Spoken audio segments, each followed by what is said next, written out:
अस्सलाम वालेकुम नाज़रीन, मुज़म्मिल सरवरदी के ऑफिशियल यूट्यूब चैनल के साथ मैं हूं मुज़म्मिल सरवरदी। उम्मीद है आप खैरियत से होंगे।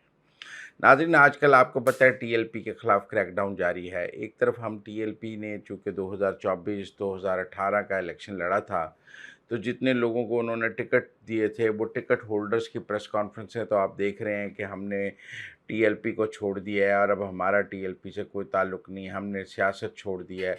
ये वैसी ही प्रेस कॉन्फ्रेंसें हैं जैसी पीटीआई की 9 मई के बाद हमें देखने को मिली, वैसे ही अब हमें टीएलपी के टिकट होल्डर्स की प्रेस कॉन्फ्रेंसें भी देखने को मिल रही हैं। 15-15, 20-20 की टोलियों में टीएलपी के टिकट होल्डर्स जो हैं प्रेस कॉन्फ्रेंस कर रहे हैं। फ़र्क सिर्फ इतना है कि पीटीआई के नामवर लोग थे, वो प्रेस कॉन्फ्रेंसें करते थे तो वो बड़ी-बड़ी खबरें बनती थी। टीएलपी के ये बिन नामवर लोग नहीं हैं, ये बिल्कुल गुमनाम लोग हैं जिनको पीटीआई टीएलपी टिकट देती थी, तो इनकी प्रेस कॉन्फ्रेंसें उतनी बड़ी खबरें नहीं बन रही। वैसे भी ज़रा एक रियासत की स्ट्रेटजी ये है कि इन खबरों को बड़ी खबरें ना बनने दिया जाए, लेकिन ये प्रेस कॉन्फ्रेंसें भी साथ-साथ कराई जाएँ।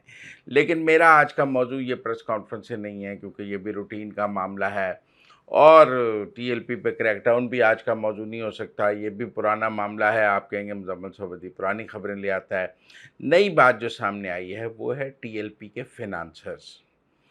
मुल्क भर में टीएलपी के फाइनेंसर्स पर क्रैकडाउन शुरू किया गया है। वो लोग जो टीएलपी की फंडिंग करते थे, जो टीएलपी के धरनों की फंडिंग करते थे, जो टीएलपी के मुजाहरों की फंडिंग करते थे, जो टीएलपी के सरगर्मियों की फंडिंग करते थे, उनकी लिस्टें बनाकर उन पर क्रैकडाउन शुरू किया गया है। लेकिन एक अजीब सूरत हाल सामने आई है। इनमें से अक्सरियत ने ये कहा है कि भाई हमें तो हसास इदारों ने, रियासत ने कहा था कि टीएलपी की फंडिंग करें तो हम इनकी फंडिंग कर रहे थे। आज रियासत हमें कह रही है बंद कर दें तो हम बंद कर देंगे, ये हमारा जुर्म कैसे हो गया? बहुत सारे सरमायाकार और कारोबारी लोग उनको जब बुला के ये पूछा गया है कि भाई आप टीएलपी की फंडिंग क्यों कर रहे हैं, तो उन्होंने कहा भाई ये एक दफ़ा बुलाकर आप इनके दफ्तर से तो कहा गया था कि टीएलपी की फंडिंग करें। आपके कहने पर तो हमने फंडिंग शुरू की थी, तो अब आज आके आप पूछ रहे हैं कि क्यों करें? उनको ये बताया गया कि भाई वो एस्टेब्लिशमेंट ख़त्म हो गई है, ये नई एस्टेब्लिशमेंट आ गई है। पर उन्होंने कहा हमारा इससे क्या ताल्लुक है? हमें तो इस दफ़्तर से बुला के कहा गया कि भाई फंडिंग शुरू कर दें, हमने फंडिंग शुरू कर दी।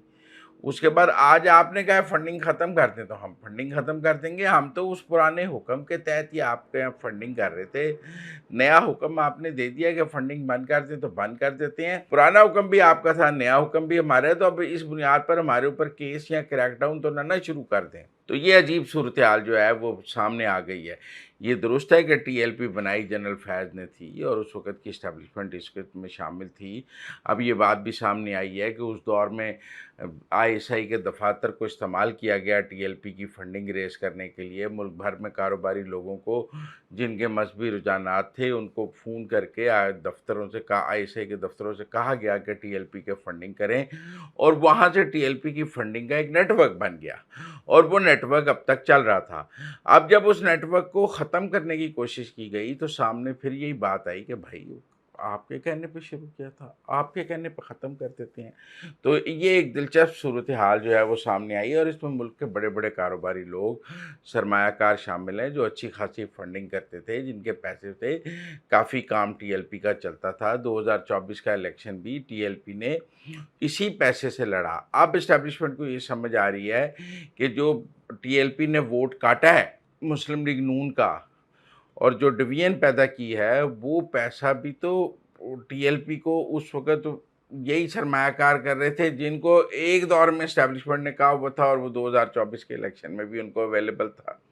काश पहले पता लग जाता एस्टेब्लिशमेंट का मौक़िफ़ है तो कम से कम 2024 में इनकी फंडिंग ख़त्म कर दी जाती तो इतना बड़ा इलेक्शन ना लड़ा जा सकता।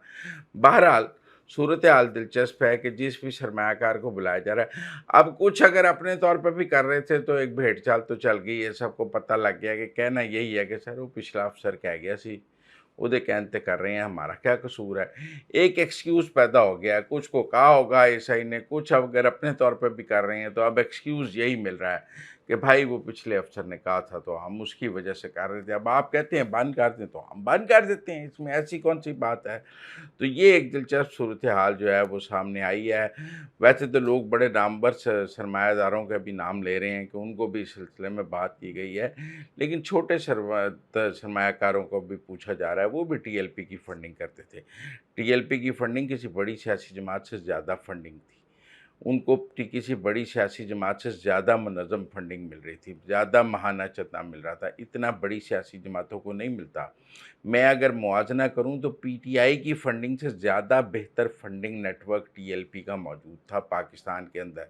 पीटीआई के पास फंडिंग का नेटवर्क मौजूद है पाकिस्तान से बाहर, बहुत अच्छा। उनके जो ओवरसीज़ हैं वो उनको चंदा बहुत बाकायदगी से देते हैं। पाकिस्तान के अंदर पीटीआई का फंडिंग नेटवर्क इतना ज़्यादा मज़बूत नहीं है इस वक़्त, क्योंकि वो फंडिंग नेटवर्क मलक रियाज़ और बड़े-बड़े वो बरीज़े-शरीज़े वाले उन सब के इर्द-गिर्द था, जो बड़े सरमायाकार जो 9 मई के बाद उन्हें छोड़ चुके हैं। लेकिन टीएलपी का नेटवर्क अभी तक मौजूद था फंडिंग का, और वो पीटीआई से ज़्यादा मुनज़्ज़म नेटवर्क नज़र आ रहा है। उसकी वजह उसमें तो कुछ लोग इसलिए भी चंदा देते थे कि हमें इस चंदे के एवज़ सवाब मिलेगा, जन्नत मिलेगी और हमें इसके जो है वो नेकियां मिलेंगी, तो उसके एवज़ भी चंदा दिया जाता था। और कुछ सियासी रुझानात पर भी चंदा दिया जाता था, कुछ एस्टेब्लिशमेंट के आशीर्वाद पर भी चंदा दिया जाता था। लेकिन टीएलपी का जो चंदा नेटवर्क अब अनर्थ हो रहा है, देखा ये जा रहा है कि ये पीटीआई से ज़्यादा बड़ा चंदे का नेटवर्क है, मुनज़्ज़म है और इसकी सस्टेनेबिलिटी ज़्यादा है, ज़्यादा सस्टेनेबल इनकम है, मुनज़्ज़म इनकम है, मुसलसल आ रही है। तो ये एक हैरानकुन बात सामने आई है, बनवाई एजेंसियों की जानिब से ही गई थी, इसकी ज़िम्मेदारी भी पाकिस्तान की एजेंसियों को उठानी पड़ेगी। अब हमारे यहाँ एस्टेब्लिशमेंट के लिए ये बहुत आसान काम है कि वो पिछली एस्टेब्लिशमेंट पे डाल देती है। यकीनन कहा जाएगा कि ये फैज़ डॉक्ट्राइन के साथ हुआ, ये फैज़ के दौर में हुआ, बाजवा साहब के दौर में हुआ। यकीनन आज की एस्टेब्लिशमेंट इसकी ज़िम्मेदार नहीं है, पुरानी एस्टेब्लिशमेंट इसकी ज़िम्मेदार है। वो कहेंगे जी फैज़ का कोर्ट मार्शल भी हो रहा है, फैज़ साहब के ख़िलाफ़ तो कार्रवाई भी हो रही है। लेकिन टेक्निकल बात यही है कि आज जब टीएलपी को कि फंडिंग नेटवर्क को के ऊपर क्रैकडाउन शुरू किया गया है, तो मुलाकात मौजूदा एस्टेब्लिशमेंट की पुरानी एस्टेब्लिशमेंट से हो गई है, और वो उनको सामने वही आ रहे हैं कि उनके कहने पे दिया जा रहा था। बहरहाल पाकिस्तान हमने इससे पहले वीलॉग में बार कौंसल्स के इंतखाबात पर बात कर ली है। हमने आपको बता दिया है कि इंडिपेंडेंट ग्रुप जो आज़म नज़ीर तारड़ और एहसन बून का है, वो अक्सरियत हासिल करने में कामयाब हो गया है। उनके जो वो पंजाब में भी अक्सरियत ले ली है, उन्होंने केपी में उन्होंने एएनपी के साथ मिलकर अक्सरियत ले ली है, पीपल्स पार्टी के साथ मिलकर सिंध में अक्सरियत ले ली है, इस्लामाबाद में अक्सरियत ले ली है, बलूचिस्तान में वो अक्सरियत नहीं ले सके हैं। ओवरऑल पाकिस्तान बार कौंसिल में भी उनकी अक्सरियत हो जाएगी। तो इस तरह आज़म नज़ीर तारड़ का जो इंडिपेंडेंट ग्रुप है वो अक्सरियत ले गया है। अब मुझे ये नज़र आ रहा है कि जो 27वीं तरमीम थी वो बार कौंसिल्स के इन इलेक्शंस की वजह से रुकी हुई थी। अब मुझे लग रहा है कि अगले 8-10 दिन में 27वीं तरमीम के खदोखाल और उसकी बाज़गश्त और उसकी गूंज आपको सामने नज़र आने लग गई होगी। ये दुरुस्त है कि हमारे कुछ यूट्यूबर्स ने मौजूदा बार कौंसिल के इलेक्शंस को 26वीं और 27वीं तरमीम का इलेक्शन बनाने की बहुत कोशिश की। लेकिन मुझे ऐसा लगता है कि हुकूमत ने एक बहुत ही और इस्टेब्लिशमेंट ने एक कामयाब हिकमत अमली के तहत 27वीं तरमीम को लो की पे रखा, बैक बर्नर पे रखा और उसको सामने नहीं आने दिया, ताकि ये इलेक्शन कहीं न कहीं 27वीं तरमीम के ऊपर हॉट डिबेट ना बन जाए। गो कि ये ज़ेर बहस ज़रूर रहा, लेकिन इंडिपेंडेंट ग्रुप और जिसमें एहसन बून और आज़म नज़ीर तारड़ हैं, वो डिलीवर कर गए हैं और वो एक अक्सरियत लेने में कामयाब हो गए हैं, जिसके बाद 27वीं तरमीम के रास्ते में जो आखिरी रुकावट थी, क्योंकि ख्याल था कि अगर ये पाकिस्तान बार कौंसिल का चारों सूबों के बार कौंसिल्स के अगर इलेक्शंस हार जाता है हुकूमती ग्रुप और अपोजिशन का ग्रुप जीत जाता है, तो फिर वकला तहरीक की बात की जा सकेगी। लेकिन अब वकला के अंदर से इंडिपेंडेंट ग्रुप ने अपनी जो जड़ें हैं वो दिखा दी हैं।